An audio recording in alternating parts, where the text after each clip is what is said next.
I am fully aware of the fact that we are now a week into March and I am just now getting to filming my February wrap up. But you know, sometimes that's just how life be. Life has just been weird this last week. I got sick, so I'm a little behind. But I am here today to give y'all my February wrap up. As you can see, I have quite the stack of books right here, and this is not even all of them. I read 16 books in the 28 days of February, which I am fully aware of how insane that is. But hi, welcome. That's who I am, insane. I have a feeling that this video might get a bit lengthy as I'm trying to perfect the way that I review books and just be a better reviewer and book tuber, talker, Instagrammer, all of that jazz. And so this was the first month that I really took my reviewing process seriously, and I sat down and I wrote reviews for all of the books. Hopefully I do these books some justice with my reviews for them. If you have any feedback for me, I would really appreciate it if you left it in the comments below or sent me a message on Instagram or TikTok. Really, I would just greatly appreciate it because I want my channel to be a place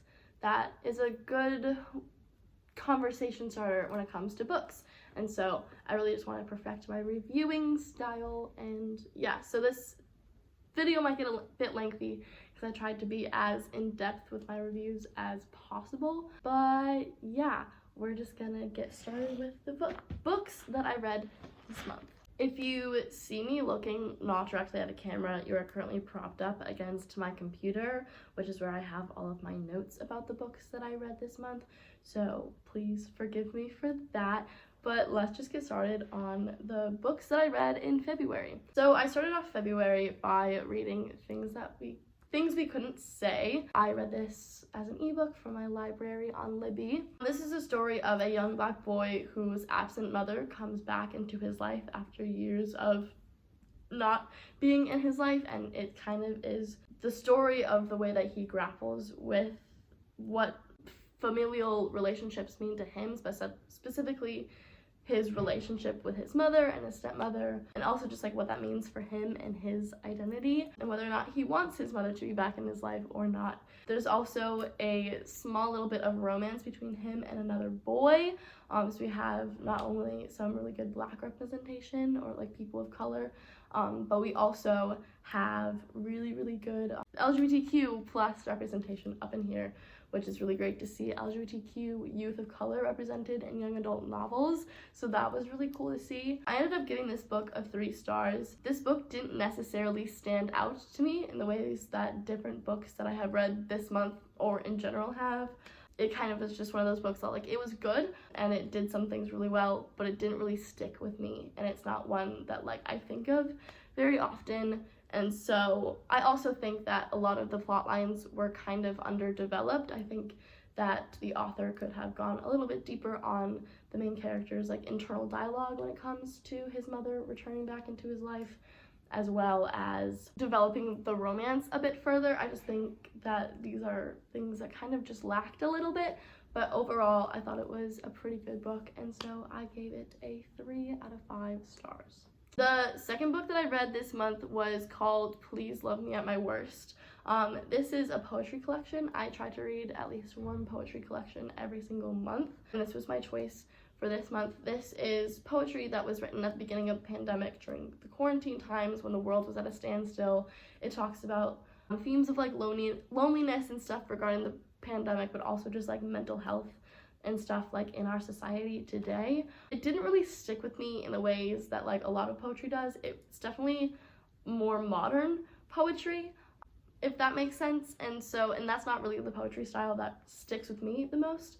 It didn't hit me as hard as Mary Oliver, for example, sticks with me, and so it was still pretty good, pretty insightful. I liked some of the pieces in the collection, but as a whole I don't think it was the strongest poetry collection that I've ever read, so I gave it a 3 out of 5 stars. Next I read One Last Stop, which is a pretty popular sapphic romance. What I really loved about this book is the fact that it was definitely a sci-fi romance. If you know anything about the book, the love interest is kind of caught in a time warp, if that makes sense. So it's definitely a sci-fi novel. It's definitely a sci-fi romance, And as somebody who doesn't really go for sci-fi, it didn't feel inaccessible to me. It felt really accessible, it felt really real, it felt authentic, and it almost made me think about the way that time works in our society anyways, because of the fact that it felt so real.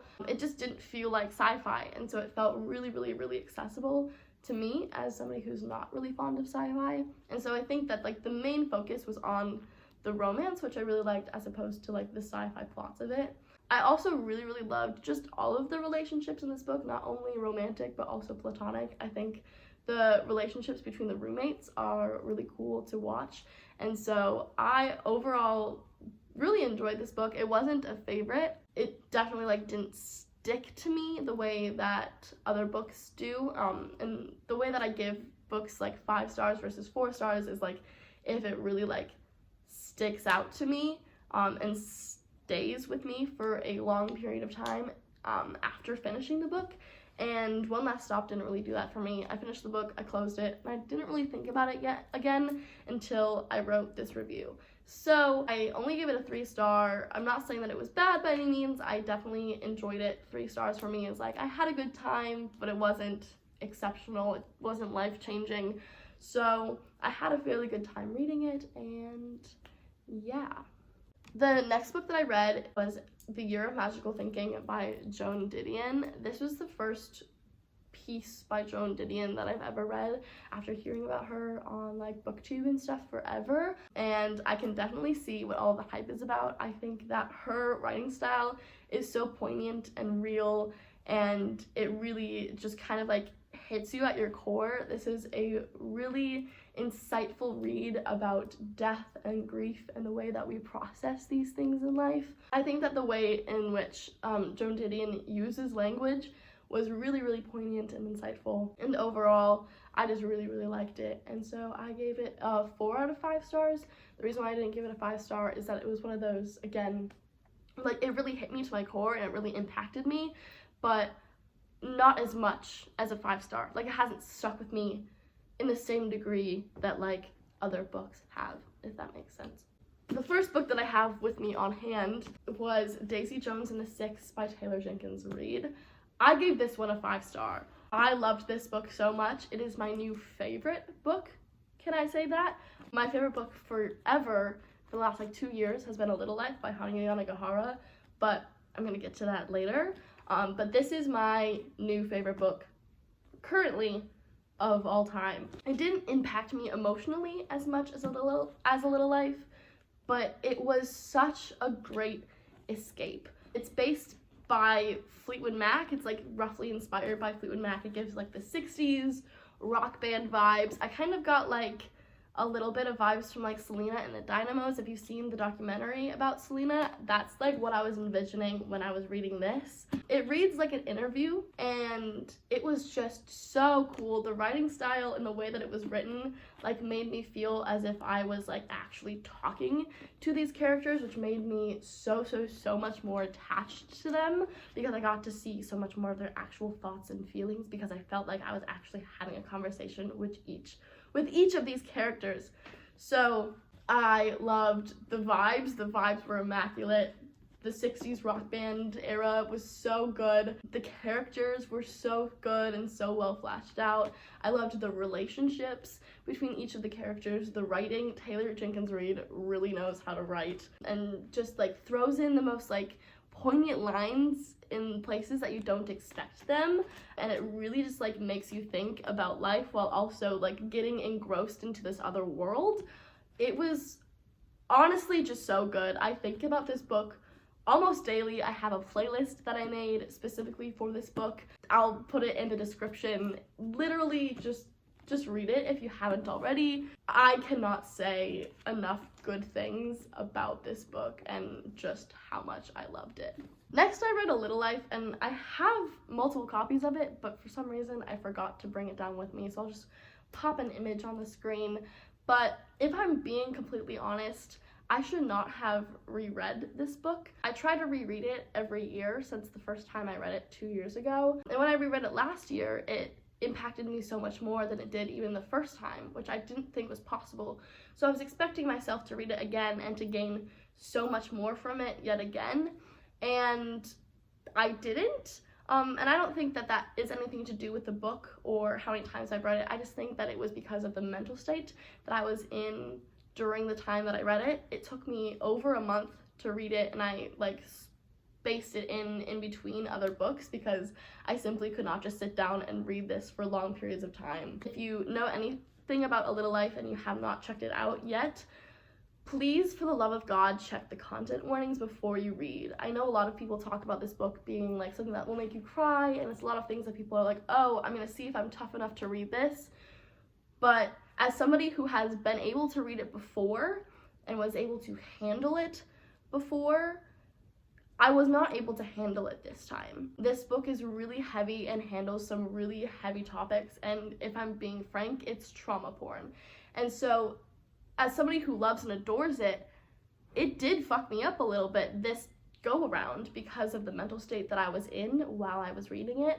And so you really need to just assess not only like yourself and if you can handle it at all, but even like your own mental state, like where you're at in life right now, because what works for you at one point in life might not work for you in another point in life. And that was A Little Life for me this go around. It's like, it's worked for me before. I will never say a bad thing about this book, and Hanya Nagahara and the language and the way that she uses language and the characters that she writes and the stories that she gives these characters are so profound and have impacted me so deeply. But you have to check the content warnings and evaluate your mental state before you read it. And so this book will forever hold a place in my heart. I think will always be like my favorite book of all time, and I don't think I can give it any less than a 5-star. I gave it a 5-star this go around simply because it's just deserving of 5 stars. But if I'm being honest, I should not have read it this year, at least at this point in the year. So after I finished A Little Life, I was not doing great, and so I read The Land of Stories, The Wishing Spell, which is the first book in the Land of Stories series by Chris Colfer. I wanted something that was just going to be fun and light and easy and wasn't going to make me sob uncontrollably or have a panic attack. And so that was this book for me. It was also like a fun trip down memory lane because The Land of Stories was one of my favorite series back in middle school. It is a children's book series, which is why I only gave it 3 stars. I think if like younger me had read it for the first time, I would have probably given it like 4 stars. But I'm 18 now, I'm a little bit more matured in my reading tastes, and I simply can not fairly review this in the same way that I review the rest of the books that I read this month. And so I just gave it a solid 3 out of 5 stars. It was a good time. It wasn't the best thing I've ever read, but again, it's a children's book. So for the most part, it was exactly what I needed at the time. I needed something that was light and easy and fun, and that was this book for me at that point in time. And it was fun to go back and relive parts of my childhood. So The Land of Stories, The Wishing Spell, 3 out of 5 stars. Next, I read Ugly Love by Colleen Hoover. Now, if you are in any way involved in like the online book community, you've probably seen Colleen Hoover talked about so many times, and that is because she's blowing the frick up. And I can see why now. I think her writing style is so engrossing that like you can't help but keep reading.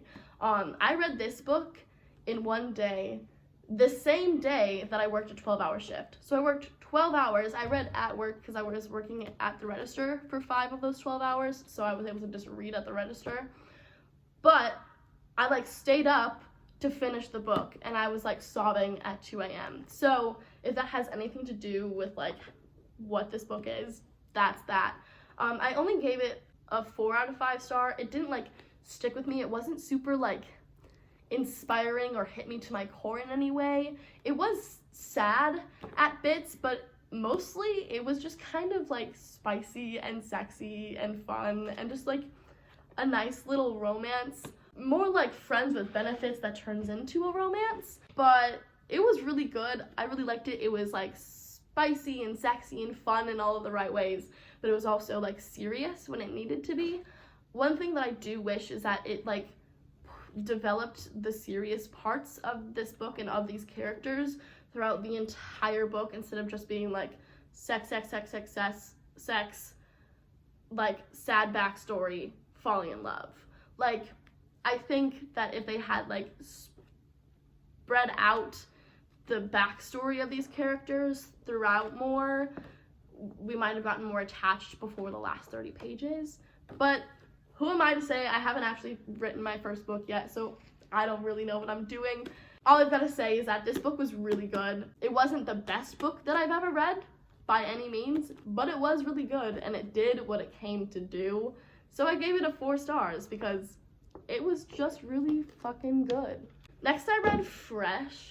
I gave this one a 3 out of 5 stars. This was a fun little tale of the main character's first year in college and what that experience was like for her. I personally feel like it was a really accurate representation of that first year of college as a first year student myself. I feel like it didn't like over romanticize it, so it wasn't like incorrect and it still was real, but it also romanticized it enough where it was like entertaining for the book. I do wish some of like the romance plot lines were a little bit more developed, but also not every book can be a romance novel, and I just have to accept that. So it didn't really like stand out to me. It wasn't like, oh, this book was like one of like the books that I remember most from this month. It kind of was just like a, oh yeah, I read that. It was all right, it was pretty good, but it didn't really stand out to me in any way, so I just gave it a good little 3 out of 5 stars. After reading Daisy Jones and the Six, I wanted to try out The Seven Husbands of Evelyn Hugo, because from TikTok I've heard that this is Taylor Jenkins Reid's best book, and I heard that it's so much better than Daisy Jones and the Six, and I didn't know if that was true or not, so I had to find out for myself. I also knew that there was queer representation in this book, so I wanted to give it a go. I gave it a 4 out of 5 stars. I don't think that it was as good as Daisy Jones and the Six. The Seven Husbands of Evelyn Hugo, I thought that certain parts of this book were pretty mid. Like, it wasn't spectacular all the way through the way that Daisy Jones and the Six was. There were parts in this book where I got kind of bored. So that's why I think that it wasn't like as good as Daisy Jones and the Six, because that one, like, I was so engrossed the entire book, and in this book I thought that like some parts of it were mid. Most of the book up until the last like 50 pages I was like, what is the hype all about? And then I sobbed for the last 50 pages. So it definitely was good, and it definitely hit me, and I definitely was like attached to the characters, and it definitely like impacted me in some way. It was good, don't get me wrong, it was very, very, very good. I don't think Taylor Jenkins Reid is capable of writing a bad book, but I don't think it is worth all the hype that everyone gives it. Am I allowed to say that without getting slandered? It just wasn't as good as Daisy Jones, and it wasn't as good as other books that I've read. So I gave it a 4 out of 5 stars. It was still very, very, very good, but don't think it was the best ever. So there's that. Next I read Beautiful World, Where Are You by Sally Rooney. When I first finished this book, I gave it a 4 out of 5 stars because this book really impacted me. It really was super like insightful and hit me at my core. But then when I went back to review it, I couldn't remember the plot of it. And I think it's just because the plot, like, there's no specific like conflict that they're trying to solve in this book. I think it's just like an image of life, and it's called like Beautiful World, Where Are You? And it's just people navigating the world and navigating life. But because of the fact that I didn't remember the plot, it very clearly did not stick with me that much. At least the plot didn't stick with me that much. But what did stick with me was Sally Rooney's writing style. This was one of the most beautiful books I've ever read in terms of language. I think that Sally Rooney has such an amazing way with manipulating words and language to just make it so fucking beautiful. And I really, really, really liked just her writing style. This is the first Sally Rooney book that I've ever read, and it did take a little bit to get used to, but now that I've read it, I am fully on the Sally Rooney train. I think that her writing is so amazing. I'm about to read Conversations with Friends next, and hopefully Normal People right after that. I am going to read basically any book that this woman writes because her writing style is just that fucking gorgeous. But, like I said, the plot didn't really stick out to me, so I felt a little unfair for giving it a 4 stars, so I knocked it down to a 3. But the writing is what makes this entire book. It just felt so raw and real in all of the perfect places. So that was this one. Next, I read Don't Cry For Me by Daniel Black. This was my book of the month book for this month, for February. If I had to describe this book in one word, it would be poignant. It follows a dying Black man as he writes letters to his gay son, trying to make amends for all of the pain that he caused him throughout his life. This book was so heartbreaking, and it gives such a beautiful insight of like that cross-generational tensions between Black generations and more modern ones that didn't live the direct aftermath of slavery and those who did, and like the Black experience across generations and how generational disconnect has affected families. And I think that especially with the main character's son being gay, and how like being gay like wasn't accepted as much in like the dad's like youth, and the ways that like he hurt his son because of his views on the LGBTQ community. I think that like the generational differences were like one of the key themes in this book that really made it stick out to me, and like the father-son relationship and how that was hurt because of the generational differences, and then how this father tries to like make amends and stuff like as he's dying. Like it was just so heartbreaking and yet so beautiful. It gave a really beautiful insight into Black male intimacy, which is something that I've been studying a bit for my African American literature class this semester. So that's been really cool to see as I've been like studying other Black male writers and how they portray Black male intimacy and relationships, both like romantic and familial and platonic. And I think that this portrayed Black male intimacy just so beautifully, and in a way that I really have only seen before with James Baldwin. And so this one really stuck out to me. I'm definitely going to reread it in the very near future. You're probably going to see it again in my March wrap-up. I probably won't go into as much detail with it as I am now because I'm talking about it now, but I'm going to be rereading it to include on my research about Black male relationships for my African American literature class. But yeah, like this book was so heartbreakingly beautiful in the way that it portrayed Black male relationships and generational differences and the tensions that it causes in families. It was just so beautifully done, and I gave it a 5 stars. Next, I read We Should All Be Feminists.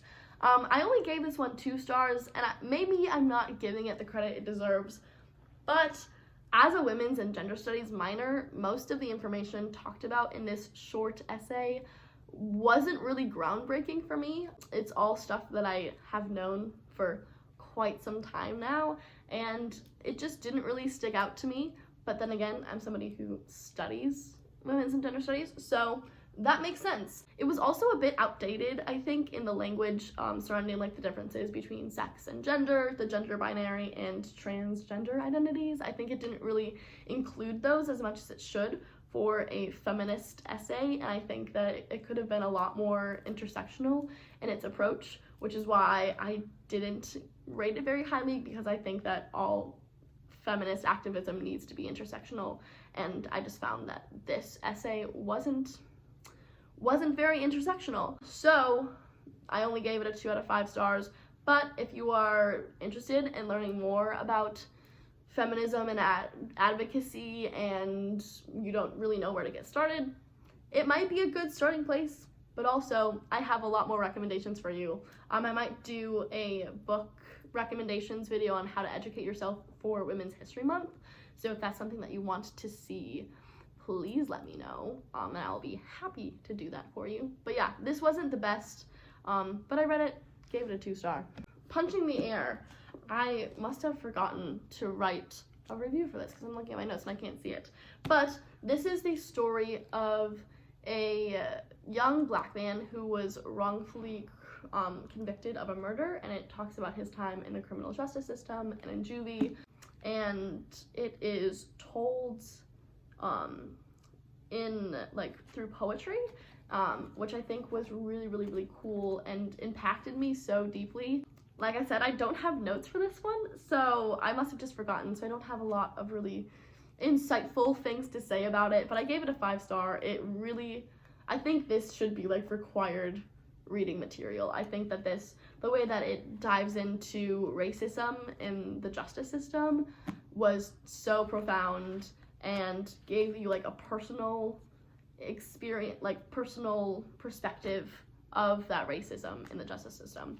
So I think that it was very, very good. I also loved the fact that it was told through poetry because it felt more personal than just like a regular old narrative, and it just kind of like changed the pace of like what a narrative is. So I thought that that was really cool, and yeah, liked it a lot, gave it a 5 stars. Wish I had more to say about it, but I guess I don't. So there's that. Next, I read Heartstopper. This is volume 1, and then I also read volume 2 on the webcomic, so I'm just grouping them both together for the sake of this video. I thought that this was so cute. If you don't know, it is a graphic novel about the relationship between 2 high school boys. It's easy, it's fun, it's flirty, it's not that much thinking power. It goes into some, like, heavier topics later on, but for the most part, like, it's not super, like, it's an accessible way to talk about the issues that impact specifically queer youth today. And so I thought that that was really cool, but mostly it's just a really cute story of 2 boys falling in love. I just gave it a 4-star. It wasn't like the best thing I ever read. I mean, it's the first graphic novel that I've ever read, actually, so there's that. I don't have much to compare it to. But it was just a fun time, and I felt all the feels, so 4 stars for this one. And then last but not least, holy crap, I've been talking for almost 30 minutes. We have It Ends With Us by Colleen Hoover.